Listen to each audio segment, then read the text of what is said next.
Brillants, un programa que irradia talent, conduït per Esther Torres.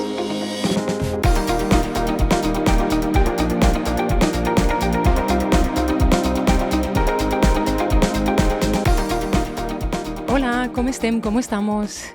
En esta ocasión os voy a presentar a mi pilota invitada, Pili Perea.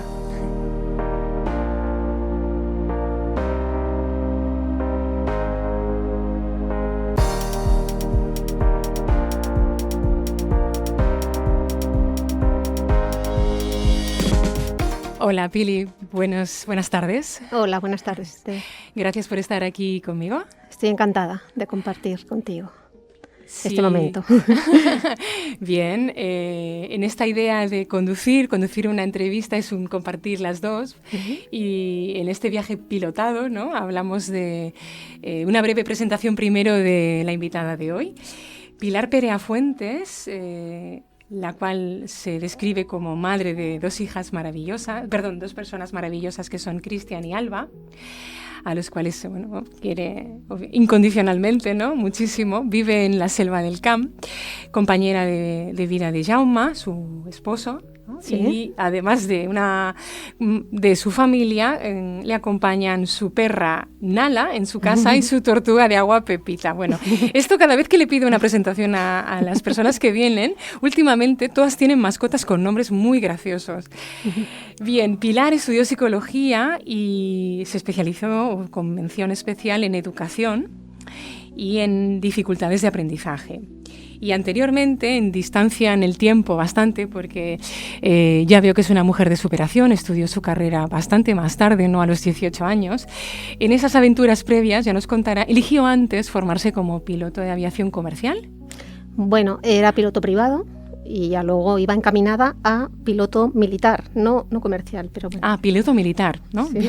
Interesante. Empezar en una línea del sector de la aviación, incluso con posibilidad de horizonte militar, según, ¿no?, va pasando la vida, recorriendo kilómetros, el destino final parece ser, ¿no?, el tema de la psicología de la educación, con esta especialidad en las dificultades de aprendizaje, pero también has hecho gestión empresarial como formación. Sí.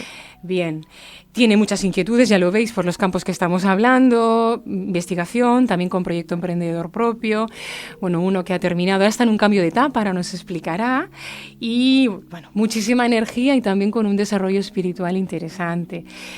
Se considera aprendiz de la vida. Y hay una frase que me has puesto en tu presentación muy bonita, que es esta importancia del arte de mirar, que es una frase realmente muy potente, como arte de mirar a la vida, entiendo, ¿no? Claro. A la vida, y a partir de ahí posteriormente sentir. Me ha llamado también mucho la atención esta frase, luego te pediré que la amplíes un poquito también.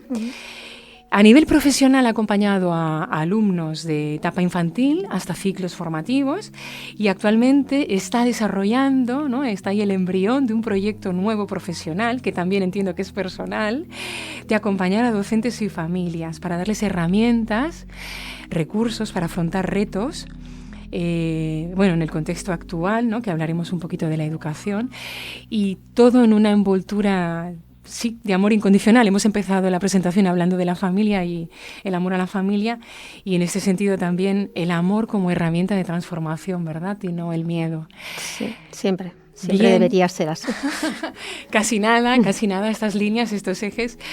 Pilar, entonces, esta evolución de iniciarte como piloto y ahora estar en el mundo de educación, ¿cómo nace esta idea de piloto y cómo tú evolucionas hacia la educación?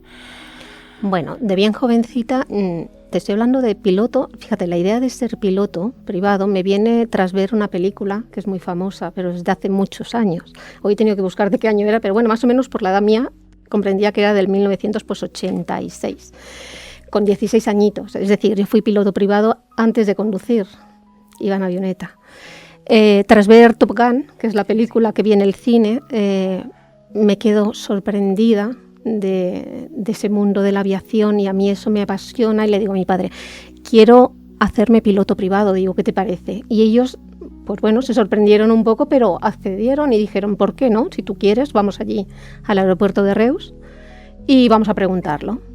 Y sí que es verdad que, bueno, estuve estudiando para ser piloto privado. Era curioso, era la primera persona aquí en Reus, la primera mujer que hacía lo de piloto privado, y es por eso que también en TV3 estuvimos haciendo en el programa Magazine una entrevista.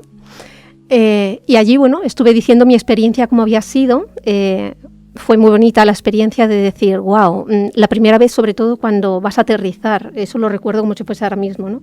La sensación de que la tierra subía en vez de que yo bajase, o sea, una experiencia muy bonita.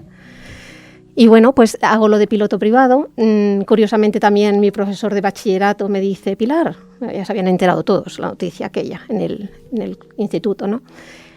Tengo que ir a buscar a mis hijos este fin de semana, ¿por qué no me acompañas a escuela avioneta y los voy a buscar? Que les va a encantar. Total, que incluso pues hacía esto, ¿no? A veces de decir a mi profesor, le llevaba a buscar a sus hijos, bueno. Pero como no viven en la ciudad de Reus, ¿no? Los hijos. No, estaban en Sabadell. Vale, Fuimos en ahí. el aeródromo de Sabadell. Sí. Y fue, bueno, pues así, cosas así que estuve haciendo por entonces, ¿no? Bien, Sí. Esa película también la he visto, esa película también te activa ese gen, de cómo asociar, se asocia a volar a libertad. Seguramente. No sé, y la responsabilidad de los mandos, la sensación del volante, ¿no? Dicen que es más fino el volante de una avioneta a nivel de movimiento, ¿no? Del rumbo. Claro. Uh-huh. Y esta profesión, ¿la ejerces cuánto tiempo? Bueno, aquí estoy unos 2 años, porque luego me voy a vivir a Madrid, a la Academia Ciro, para prepararme para el acceso a Matacán. En Salamanca es donde estaba la academia. Militar, ¿no? La base militar, donde ya ahí tenías que aprobar para poder entrar. Entonces yo me preparo allí en la Academia Ciro y accedo pues a la primera convocatoria de exámenes, pero allí ya me examino, apruebo algunas asignaturas, pero allí lo dejo. Lo dejo en el momento de que yo ya elijo, pues en el momento que me he hecho novio, bueno, tengo a mi novio que es mi marido actual, y decido que esa carrera pues ya no la quiero hacer porque yo quiero primero de nada ser madre, o sea, formar una familia con mi marido y bueno, esa posibilidad de irme al ejército y todo esto ya no era válido para mí, porque yo sobre todo quería ser madre, ¿no? Emprender una vida, pues eso. Uh-huh. Primero, pues tener mi propia familia y ya luego, bueno. Entonces, en tu caso, priorizas, pero sentimiento de compaginar la maternidad, ser madre y ser piloto.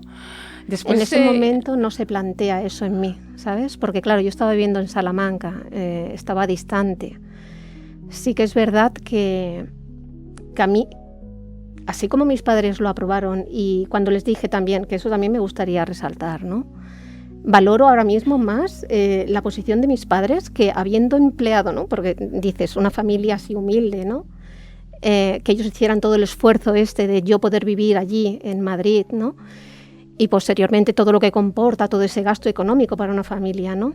Tener una hija fuera viviendo, que ahora se ve mucho, pero entonces, en aquellos tiempos, no tantas personas tenían el poder adquisitivo para poder tener a su hijo estudiando fuera, ¿no? Yo me planteo, ¿no? Digo, ¿realmente quiero ser piloto militar o prefiero tener mi familia y vivir, ¿no?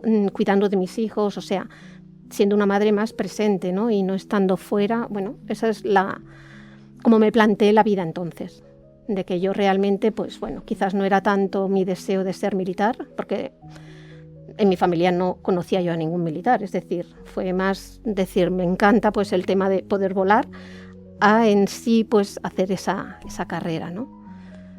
Bien, en esta línea, ¿no?, de madre presente, retomando el tema de la educación, mientras estudias la carrera de psicología, la decisión de ir hacia la psicología de la educación, concretamente, ¿está relacionada con esa experiencia maternal, con ser madre? Sí. ¿Sí? Sí. ¿Qué es lo que ves, descubres o que te motiva a ir hacia la educación? Fíjate, es que yo siempre considero que la educación es la base de todo, ¿no? ¿Por qué nos peleamos a veces o por qué estamos en discusión? Yo pienso que si tienes una buena base de educación y sobre todo un trabajo interior en el que nada es fuera, ¿no?, sino dentro, o sea, que nadie se mete contigo, sino que eres tú la que tienes que trabajar en ello. Todo el cuidado interior que puedes tener tú, toda la educación que puedes percibir, ¿no?, y que puedes contra más educado estás, ¿no? O sea, educado educado en el sentido de autoconocimiento también, ¿no? Sí. Vale. Autoconocerse, sobre todo, autoconocerse uno mismo y sobre todo no culpar al otro de cosas que realmente a ti te van a despertar, a lo mejor, ¿no? Claro, bueno, esto es un mundo enorme, trasciende la entrevista, es complejo, yo sé. Pienso que la educación es la base de todo. Sí. Pero claro, la educación basada en el respeto, basada en el amor, más que en el miedo, porque claro, todos nos pensamos que realmente educación tenemos todos, ¿no? Pero hay que estudiarse mucho el interior de cada uno, qué es lo que me hace saltar, ¿no? A veces cuando nos enfadamos. ¿Por qué creemos en una cosa, no creemos en otra? ¿Qué nos estamos creyendo? ¿Cuántísima información hay y cuál es veraz, cuál no lo es? Toda esa capacidad de discernimiento, ¿no? Viene en cuanto tú has podido recapacitar y decir, a ver, ¿qué es lo correcto, ¿no? Que si todos viviésemos desde la parte del amor, realmente ni guerras habrían, ¿no? Sería como el ideal. Claro, vamos a concretar porque cada uno en su imaginario, es decir, educar en el amor, educar en el miedo, cada uno tiene como unas imágenes, unos ejemplos, ¿no? De cómo traduce esa frase, ¿no? Poner un ejemplo de cómo es educar en el amor o educar en el miedo según tu experiencia. Mira, una misma, e información. porque a veces con los alumnos, ¿no? Sobre todo los que ya empiezan pues, a tener un poco más de pensamiento crítico, ¿no? Los de la ESO, a veces les decía, ¿no? Digo, ¿cómo te sientes? Por ejemplo, ellos decían, es que me da envidia que tal cosa, ¿no? Y yo les decía, es que esta palabra, cuidado, porque esta palabra viene desde el miedo, la envidia, ¿no? Porque cuando envidias algo, realmente, interiormente estás diciéndote, ojo, envidio lo que tú estás haciendo o la capacidad que tienes para alcanzar algo. ¿Por qué? Porque internamente yo no me veo capaz de poder adquirir ese conocimiento o esa habilidad. Entonces, digo, cambia esa palabra por admiración. Porque fíjate, la envidia sana, se dice envidia sana, también tiene la palabra envidia y viene del miedo.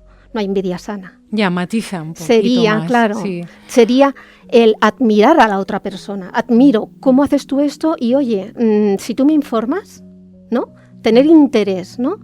Cambiar la envidia por el interés hacia esa persona. Es la diferencia que encuentro entre si vamos hablando desde la posición del miedo o desde la posición del amor. Hay palabras que vienen del amor. Cuando vienen del amor quiero decir que vienen del corazón y que ahí no hay duda. Hay palabras que son ambiguas, entonces inducen a la confusión. Y hay palabras que no son. La alegría ya se sabe que viene del amor, ¿no? Pero también la tristeza es necesaria. Quiero decirte que, para mi punto de vista, desde mi mirada, no existen las emociones ni negativas ni positivas. No, los juicios en las emociones se hacen, pero claro, realmente en el lenguaje emocional, porque yo también me he dado cuenta, ¿no? En otros ámbitos laborales, que falta mucho el lenguaje emocional, ¿no? Expresar y describir tus emociones es una habilidad a entrenar. ¿No? Es no recuerdo el autor, el gráfico de las emociones. Cuanto más elaboración cognitiva, o sea, de pensamiento, ¿no? Están las básicas, ira. Sí, las 6, ¿no? Tristeza, sí. ¿No? Y ahora sí que en estos contextos de cine, hablando de las películas, sí que ha habido, ¿no? La película 1 y 2 del Revés, ¿no? Que ha hecho como hay una promoción muy grande y difusión del tema de las emociones, pero que falta mucho también en los ámbitos laborales, todo el tema de bienestar laboral, estrategias de bienestar en el trabajo, expresar, porque mucha comunicación no clara sobre cómo atribuyo lo que está pasando, si esto es mío, es su culpa, es todo un tema enorme, educación en todos los ámbitos, ¿no? Claro. Entonces, te decían ejemplos porque, claro, las estructuras de contenidos, ¿no? Curriculares de una formación profesional, de un ciclo, ¿no? ¿En qué ciclos estabas, por ejemplo? ¿Ciclo formativo de...? Sí. Bueno, los chicos a veces escogían el de mecánica, por ejemplo. Sí, o el de jardinería, o depende qué ciclo. Sí. ¿Y tú aquí hacías orientación, hacías desarrollo personal? Bueno, técnicas de estudio. Técnicas de estudio. Sí. Acompañamiento eran chicos que estaban pues diagnosticados con dificultades de aprendizaje. Sí. Vale, el tema, de acuerdo, todo el peso del diagnóstico, ellos te hablaban de su sentimiento. ¿Tenías espacios así Sí. individuales para hablar de si les pesaba el diagnóstico, si estaban de acuerdo, cómo vivían, si chicos diagnosticados, ¿no? La frase ya tiene un eco. Bueno, pues te sorprenderás, pero fíjate, curiosamente, allí en el Instituto de Reus, en el que yo hice las prácticas, me llamó un día la tutora y me comentó que un alumno de bachillerato quería hacer pues su trabajo de bachillerato, que hablaba de la dislexia, y él se cuestionaba si era bueno pues tener el diagnóstico o no. Entonces, una de las alumnas que yo tenía entonces, hablé con ella y ella accedió a hacer una entrevista con este alumno. Y ella decía que sí, que se sintió muy aliviada en el momento que ella tuvo su diagnóstico, porque al fin y al cabo ella sabía que le pasaba algo, pero no sabía identificar qué. Entonces, aunque era una persona que ella podía hacer los exámenes sin tener más tiempo, porque es lo que te dan, ¿no? Se adapta hay un PI, hay un plan individualizado cuando tienes un diagnóstico, ¿no? Aunque ella realmente no lo necesitaba, pero sí que necesitaba saber qué es lo que le pasaba, por qué le costaba leer, por qué, bueno, tenía lo que son los síntomas de la dislexia, ¿no? Para ella fue un alivio saber eso y poder decir, bueno, si no quiero leer en voz alta en clase, me tenéis que respetar, ¿no? Porque eso, sobre todo, se tiene que respetar, ¿no? Que un alumno pues sienta timidez porque no lee igual de rápido a lo mejor que otros alumnos, ¿no? Entonces, todo esto está muy mirado ahora para que sea respetuoso el acompañamiento que se da desde la posición de un profesor. La adaptación, ¿no? Claro. Estás bien. Sí. En este momento, entonces, todo el tema de trabajo en aulas, ¿no? Porque Sí. tú has estado trabajando por cuenta propia, ¿no? 2 años y 2 años hacia otra persona, sí. Vale. En esta diferencia entre estar dentro de los centros, porque ¿qué era lo que hacías? ¿Qué servicios dabas tú? Yo hacía reeducación a niños que, bueno, podían ser diagnosticados o no diagnosticados también. En una escuela ya sabemos que los ratios son altos, ¿no? Entonces, no todos los alumnos llevan el mismo nivel de aprendizaje.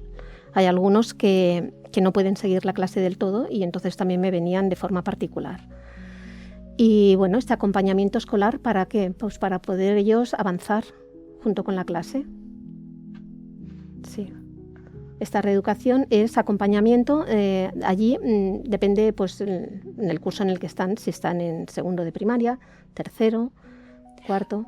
¿Tú, depende. En esta reeducación, aparte del ritmo de aprendizaje, ¿tú identificabas miedos concretos de estos alumnos, del alumnado?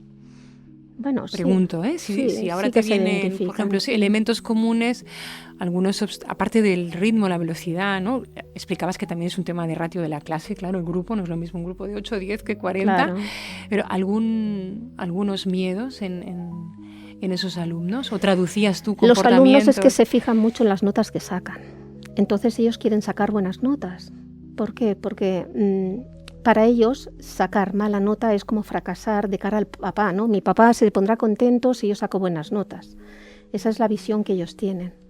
Entonces, bueno, como padres tenemos que aprender a valorar a nuestros hijos no por las notas, sino porque son nuestros hijos y son lo más valioso que tenemos, ya de por sí. Es lo que en algunos contextos se dice educación para el ser, ¿no? Claro.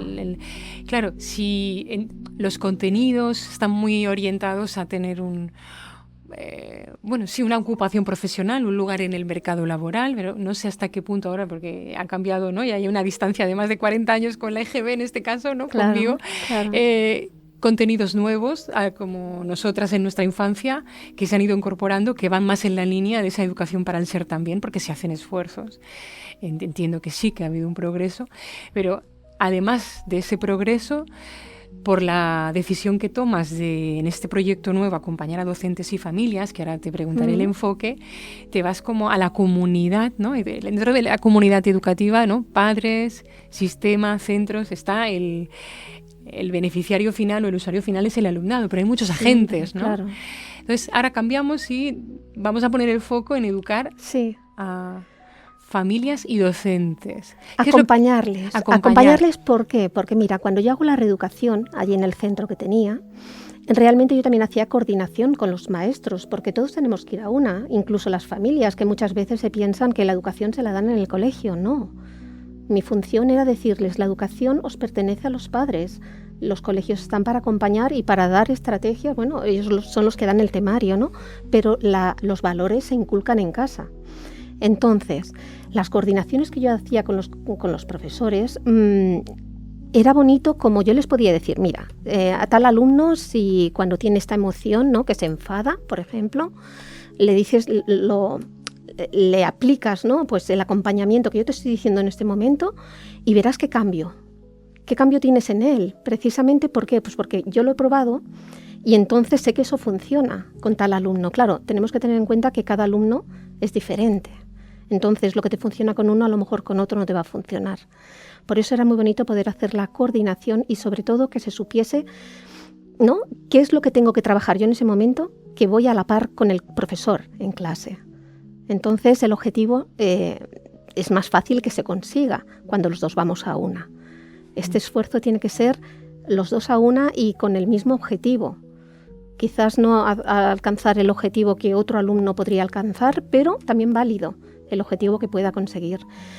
Mi función ahora, quiero sobre todo que las familias no tengan miedo. ¿Por qué? Pues porque, como te decía, ellos lo basan mucho en las notas que un alumno saca.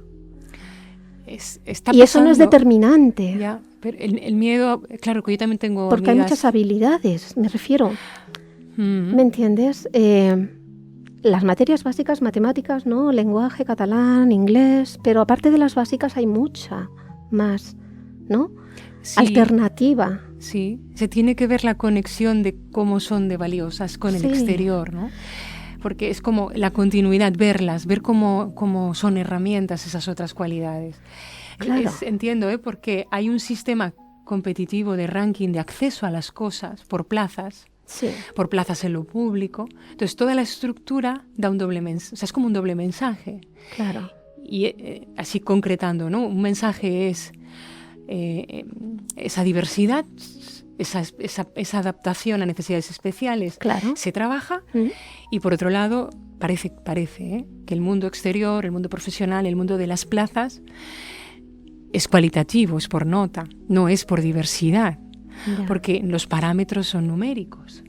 Entonces habría que cambiar las pruebas de acceso, ¿no? Bueno, siempre hay 2 plazas, me parece, ¿no? Porcentajes de reserva, ¿te refieres? Para personas diagnosticadas hay 2 plazas por centro, a no ser que haya cambiado, pero bueno, hasta el año pasado o el anterior eran así, 2 plazas, ¿no? No son suficientes, ¿no? Porque podría haber más. De todas formas, el propio alumno se da cuenta hacia dónde quiere encaminar, bueno, si tiene también el acompañamiento correcto, porque a eso me quería referir también, porque cuando estamos diciéndole a un hijo, por ejemplo, ¿no?, que yo me he encontrado en esos casos, tú ves que una niña pues tiene habilidad pues para dedicarse a la moda, por ejemplo, ¿no?, a coser los trapitos porque le encanta, ¿no? Y una madre te dice, no, pero yo no quiero que mi hija sea costurera o que sea, ¿no?, lo que a ella se le da también, porque yo no la veo así. Eso tiene que cambiar, la visión en que unos padres, ¿no?, se hacen a la idea de que su hijo tiene que ser de una manera determinada. No, tenemos que aceptarlos. Conocerlos. Claro, ¿no? Y aceptarlos, porque ellos mismos te van diciendo lo que les gusta o lo que no. Cuando son bien pequeñitos ya se empiezan a definir cuáles son las habilidades que tienen. Entonces, fíjate, luego con estos chicos lo perfecto sería que cada uno se dedicase a tener el oficio que realmente ya se le da bien innatamente. Pero sí, y a la vez, o sea, yo estoy alineada, te digo a nivel personal, el eco que me produce, ¿no? La reflexión de aceptar las preferencias y lo que muestra, ¿no?, lo que te está dando pistas constantemente de sus preferencias tu hijo o tu hija, sí, y a la vez ampliar radar o zoom, porque que sea innato. Sí, entiendo que hay cosas innatas, pero otras son de aprendizaje, sin forzar, sin motivo, sino de descubrir. Sí, y luego se tiene que reforzar esa habilidad innata, pero fíjate, si tú a un hijo le permites estudiar lo que realmente le gusta y no te fijas tanto en la salida profesional que eso tiene, porque muchas veces los padres, precisamente por el miedo a decir, es que mi hijo si estudia esto que quiere, es que no hay mucha salida, a mí me lo dicen. No hay mucha salida de esto que quiere. Y yo les tengo que decir, es que no tienes que mirar la salida que hay. Sí. Sino más bien, ¿va a ser bueno tu hijo en eso? ¿Lo va a hacer de forma que le salga natural? Porque es una cosa que es como un don que él va a tener para eso. Y así, con menos esfuerzo. Aunque no digamos que no nos tenemos que forzar, claro. La vida es eso, un esfuerzo para conseguir lo que realmente queremos, ¿no? Pero cuando él ya se le da bien algo es porque está más apto para hacer eso que no a lo que realmente pues, la sociedad a lo mejor te está ofreciendo como un puesto de trabajo, pero que sí, tiene mucha salida, pero mi hijo es válido para eso. ¿Entiendes la diferencia? O es feliz haciéndolo. Claro. Porque a lo mejor uno es válido de muchas maneras. Sí, o sea, el ser profesional, el tener una vocación, el tener una preferencia, ¿sí? Si encontráramos a todas las personas trabajando y desempeñando roles que les gustan, todo sería bastante distinto. Lo que acabas de decir, yo lo hablaba porque me gusta mucho hablar con los adolescentes, ¿no? Comentar esto. Yo pienso siempre, si todos estuviéramos ordenados, cada uno haciendo lo que realmente le gustaría hacer, el mundo estaría mucho más ordenado. Porque además te fijas, el que está en un sitio quería estar en el otro, pero el que está en el otro quería estar en el otro sitio. Es ordenar un poco esto por gustos y por habilidades de cada uno, ¿no? Que realmente un niño desde pequeñito, no decirle, no condicionarlo, dejar que vaya fluyendo lo que él al final va a darse cuenta que es lo que le gusta o lo que no le gusta tanto, ¿sabes? Yo entiendo que probablemente esos condicionantes y esos patrones que padres y madres o cuidadores, ¿no? En función de roles biológicos o no, tutelados, infunden en esos hijos, en esas hijas, son también tus propios límites, tus propios esquemas, ¿no? Entonces, esa revisión de esquemas en adultos, ¿no? Te tienes que cuestionar tu profesión, tienes que cuestionarte también tu grado de adecuación a tu motivación, ¿no? Yeah. Y revisas con la infancia, así te dicen muchos padres y madres, revisan su propia infancia, ¿no? Sus propios miedos. Entonces, este proyecto nuevo, cuéntanos más, ¿cómo se está desarrollando? ¿Qué es lo que quieres dar o ofrecer y cambiar cosas? Mira, mi ideal sería yo poder ir a los colegios, ¿no? Y empezando por la base, ¿no? Vamos a empezar desde la base, ¿por qué? Por empezar en orden. Los niños que están en la llar d'infants, ¿no? Los más pequeños. En las guarderías, para los que nos escuchan en otros lugares. Muy bien, gracias. Mira, que el docente, por ejemplo, me pueda explicar, mira, Pilar, es que yo tal situación no sé cómo llevarla a cabo. Tengo este problema porque a veces pienso que a lo mejor haciéndolo de forma diferente podría ver al niño de otra manera. Pues todo esto, todas las dudas que les surjan, pues estar ahí yo para poderles decir, pues mira, en mi conocimiento, en mi experiencia, si lo haces de esta manera, lo haces de esta otra, pues bueno, las cosas pueden ir de forma diferente, ¿no? Y asimismo a las familias que lleguen a entender cómo cómo hablo a mi hijo, cómo estoy siendo una madre presente en el momento que estoy con él, porque ya sabemos que todas las madres actualmente están trabajando, ¿no? Pero el tiempo que están con ellos que sea presente, y a eso me refiero fuera móviles, ¿no? De parte de la madre, que puedan escuchar a su hijo cuando luego ya empiezan a hablar y a decirnos, a hacernos preguntas, ¿no? Y sobre todo tener claro, cualquier información que le demos a nuestro hijo tiene que ser desde la certeza de que lo que vamos a decir se va a cumplir. Y a eso me refiero, por ejemplo, no, luego vamos a venir al parque. Si luego no vas a venir al parque, no le digas que luego vas a venir al parque. ¿Me entiendes? Hablar por hablar, ¿no? Hablar por hablar, por decir, mira, ahora mismo me conviene que se le quede eso en la cabeza porque quiero irme a otra situación. Todo eso va calando en el niño. Todo eso lo va adquiriendo, ¿no? Y sí que es verdad que los niños bien chiquititos, aún la corteza prefrontal no está formada, o sea, no tienen ese razonamiento que los padres a veces pensamos que tienen. No lo llegan a tener, ¿no? Pero ellos se van quedando, se van empapando de todo lo que tú le dices. Y entonces eso es como luego se convierten en adultos, en base a todo. Dices familias, pero tienes como mucha labor con las madres, ¿no? Madre presente. Madre, padre, ¿sí? Me refiero en general. En bueno, general, porque, a ver, la madre es la que tiene al bebé, entonces siempre es necesario una madre, ¿no? Pero también el padre, bueno, las familias que ahora son, ¿no? Se componen madre sistémico con los dos, en reuniones, una especie de escuela de padres conscientes o cómo te imaginas charlas, programas de formación. Claro, actualmente tengo un entrenamiento. Fíjate, entrenamiento. Yo les llamo entrenamientos. ¿Por qué? Porque nos pensamos que hacemos un cursito de 2 horas y ya lo sabemos todo.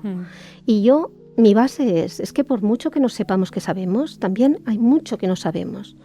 Un cursito te da una pauta de, bueno, a ver qué, pero es que tú te tienes que convertir en la madre presente. Tienes que ser otra persona en cuanto tienes un hijo, ¿no? A mí me parece clave esta palabra que repites, de presencia, es clave, porque la presencia es en todo, ¿eh?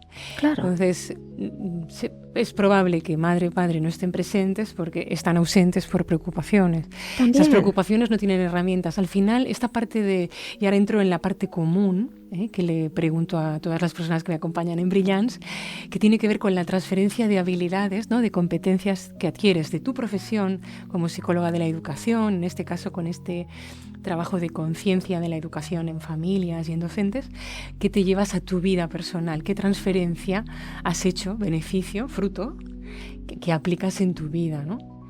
Fíjate, a ver, a lo largo de mi vida he estado, claro, todas las experiencias que vas pasando, y además yo creo que todo lo que te pasa en la vida, todo es perfecto, o sea, viene así como viene para ser otro aprendizaje más, ¿no? Yo en casa tuvimos viviendo a mi madre y a mi tía, mi madre con demencia, al revés, mi madre con Alzheimer y mi tía con demencia.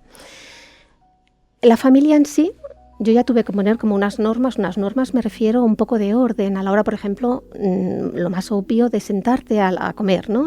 Cada uno su silla, cómo iba a ser también atender a mis hijos teniendo a mi madre y a mi tía, bueno, porque ellas dos ya vivían juntas, ¿no? Cuando mi madre enferma ya me las traigo las dos a casa. ¿Qué quiero decir con esto? Que las familias en sí se tienen que ir adaptando a lo que les va pasando en cada momento en su vida. Entonces, cuando me refiero a que tenemos que ir adquiriendo las habilidades de la forma más sana posible, porque de ello nos depende que luego podamos llevarlo de una manera o de otra, más sana para nosotros o no. En este caso, ¿qué es lo que fomenté muchísimo? La paciencia. Es que ¿cómo no voy a adquirir yo paciencia? Como yo le decía cuando me las tenía en un centro de día, ¿no? Para ir yo a trabajar. Pero a las compañeras, a las madres que yo veía allí, ¿no? Cuando las iba a recoger, me decían, es que no lo soporto porque me está pidiendo otra vez el reloj y el reloj lo tiene en su habitación. Y le digo, eso es un trabajo tuyo interno. Te pone a prueba la vida cada momento. Entonces, la paciencia la tengo adquirida porque yo ya soy una persona paciente. Cuando se me varía el coche, yo lo único que digo, a ver cuánto va a tardar la grúa en llegar. Y si tarda 2 horas, como si tarda 3. Yo ya estoy mirando, a ver, ¿dónde estoy? Aquí. ¿Qué puedo hacer? ¿Qué puedo contemplar? ¿Qué paisaje tan precioso si estoy en medio de nada? O sea, ¿cómo se adquiere eso? Pasando por eso. Si tú no pasas por eso, no puedes adquirirlo porque no sabes lo que es tener que esperarte. Hay personas que de momento me dicen, es que yo no puedo, me pongo nervioso enseguida. Y yo siempre les digo, como tú pienses, es como luego actúas. Si tú piensas, una madre, ¿no? Que por ejemplo, referido otra vez a las notas, por ejemplo, si tú asocias el tema de notas con el pensamiento de, si mi hija está trayendo malas notas, no va a ser nada en la vida.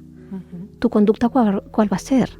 Precisamente esa, querer que tu hija tenga muy buenas notas, sin darte cuenta que a veces lo que estás fomentando es que esa hija se colapse y que no esté trayendo ni las notas que podría traer.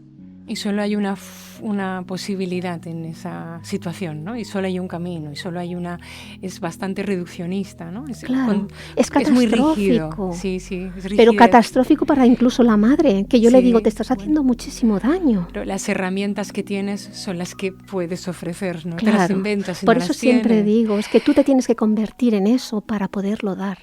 Fíjate, no podemos dar lo que no tenemos. Si yo no tengo el amor adquirido en mí, en la paciencia en mí, la compasión, entendemos que mal la palabra compasión. La palabra compasión es la empatía puesta a la práctica, ¿no?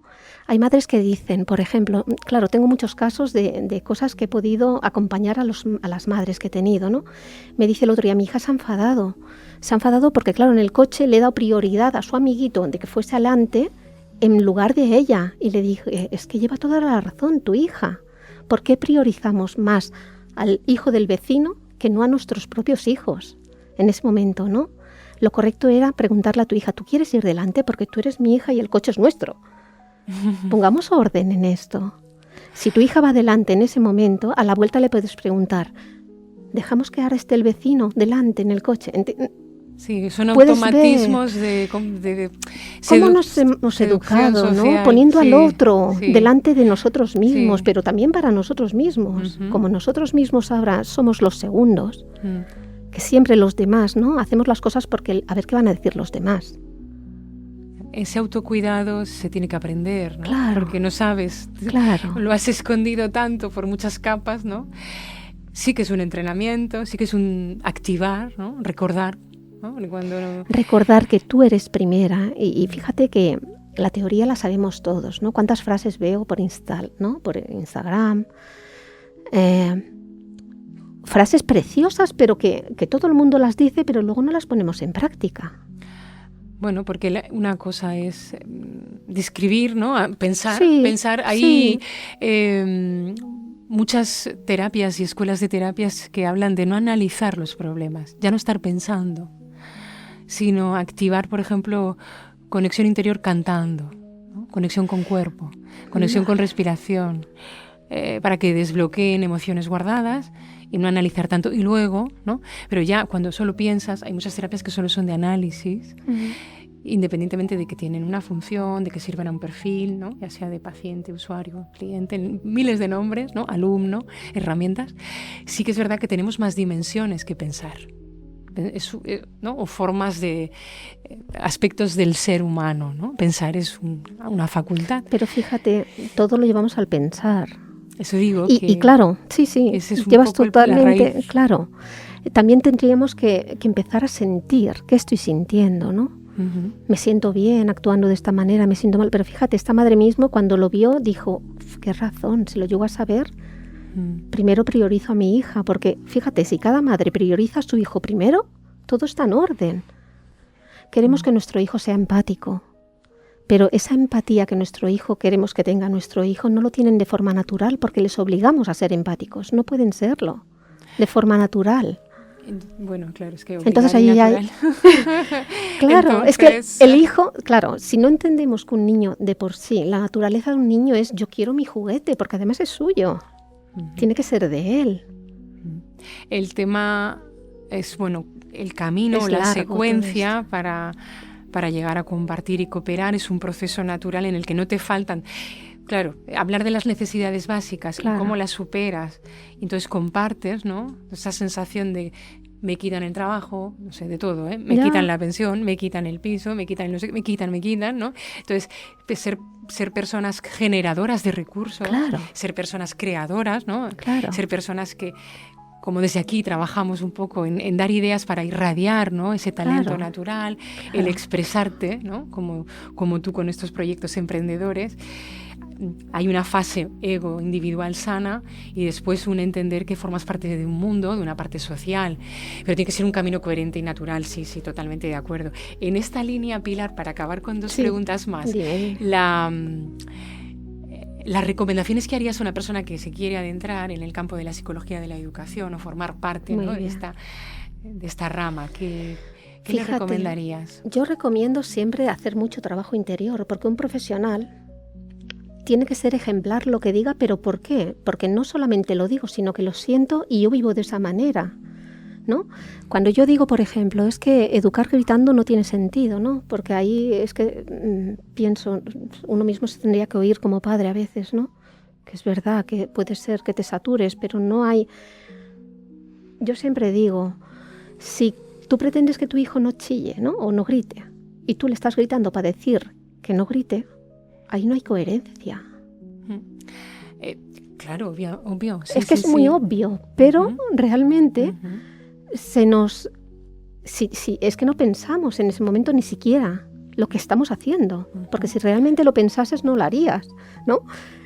Entonces, poner conciencia a lo que hacemos de forma inconsciente, ¿no? Pararnos a pensar, y quizás alguien te lo tiene que decir para tú caer, ostras, es que es verdad. Un día, es que claro, lo aprovecho cada ocasión que salgo por ahí para comentarlo a algunos padres, ¿no? Una vez que iba de viaje en la misma autopista, ¿no? Me dice un padre, digo, qué graciosa su hija, no sé, me llaman la atención siempre los niños, siempre se me quedan mirando, y le digo, qué graciosa, cómo me habla, no sé qué, y me dice, uy, le he tenido que decir que cuando al hotel que entrase, que no chillase, pero no me ha entendido. Entonces yo le dije, mire, cuando usted le tiene que decir a su hijo que no chilla al entrar en un hotel, porque son las 2 de la madrugada, por ejemplo, digo, usted simplemente tiene que hacer así. Mira, ahora, no sé, María, ahora. ¿Me oyes como lo estoy haciendo? Ahora no vamos a chillar. Y entonces el niño ya baja el volumen. ¿Por qué? Porque tú ya le estás dando el ejemplo de cómo lo debe hacer. Ese padre me dice, anda, no había caído, es que no caemos. ¿Por qué? Porque no tenemos las estrategias, no venimos con el librito de decir, si quiero que mi hijo no chille, yo no voy a chillar. Y simplemente no lo tengo que decir ni que no chille, me va a imitar en la voz. Cuando hacemos juegos con ellos, ¿no? Y hacemos los susurros ellos susurran igual. Es decir, no, son unos copiadores natos de lo que nosotros hacemos como padres. Entonces aprovechemos eso, ¿no? Tenemos que ser unos padres ejemplares para que ellos puedan pillar esa ¿no? La ejemplaridad nuestra de decir, no quiero que chillen en un momento dado porque estamos entrando en un sitio que es de silencio, le hablo así, de esta manera, poquito a poco, ¿no? Y entonces ellos pueden adquirir esa habilidad también.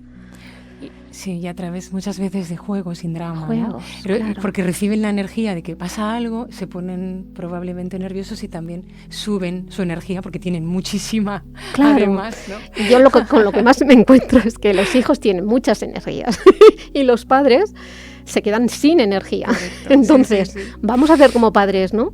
Prepararnos con toda la energía que podamos, porque a ellos no se les acaba nunca, ¿eh? Y en esta búsqueda del orden y en esta coherencia, ¿qué referentes tienes o has tenido?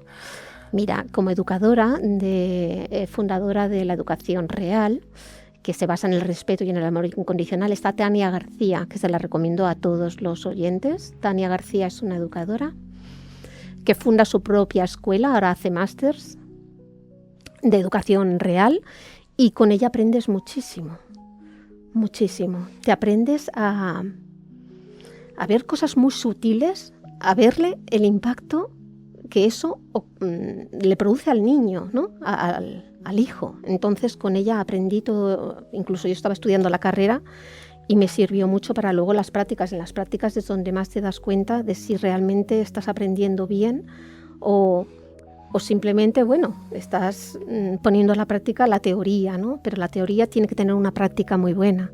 Y la práctica tienes que, yo siempre digo, necesitamos entrenadores con los que tú comulgues. Yo, la educación respetuosa tiene que ser así, y hoy en día aún hay padres que siguen pensando, es que un tortazo no pasa nada. Para mí sí que pasa. Sí que pasa. Todo ocurre, todo hay que estar presente. Sí que pasa, porque a ver, si no queremos un mundo violento, no demos ni un guantazo a nuestros hijos. Es que ni un guantazo, ni uno. Porque el que da, ¿no? El que actúa de esa manera, yo creo que no tiene otra alternativa en ese momento. Se desborda emocionalmente un padre, se desborda y es lo único que tengo para frenarte, ¿no? Pero eso no tendría que ser así. Gracias, Pilar. Gracias. Ahora en unos instantes haré el resumen de tu aportación en esta... bueno, también te quería hablar, perdona. Dime. No, menos mal que no me he olvidado de ella. Espiritualmente tengo a Adriana Fresta. ¿Cómo? ¿Adriana? Adriana Fresta. Fresca. Fresta. Con T. Vale. Ella es argentina. Es una mujer que oigo en las redes sociales un día concreto y digo, wow. Pero wow porque pensé, madre mía, lo que esta persona me aporta y qué aprendizaje a nivel espiritual de cómo una misma se tiene que analizar qué está haciendo, la coherencia, ¿no? Cómo el amor incondicional de parte de ella, ella lo que te hace son ejercicios para que tú misma puedas encontrar tu esencia. Es lo que en psicología decimos mi yo superior, que ella lo llama divinidad, ¿no? Ella habla mucho de Dios. Bueno, si no quieres hablar de Dios, habla del universo. Lenguaje. Sí, porque yo hablo mucho del universo, ¿no? Que te va a estar dando siempre todo lo que necesitas para evolucionar como persona, para ir hacia más. Entonces, ella es la creadora del arte de mirar, es esta frase, ¿no? Que te puse. ¿Por qué? Porque según miramos la vida, así actuamos. Entonces, ella siempre dice vivir la vida y no estar en lo que no es vida, desde luego. Vivir la vida y de la forma mejor posible. Ella es una gran entrenadora para mí. Bien, anotamos Tania García y Adriana Fresta. Gracias, Pilar. Gracias.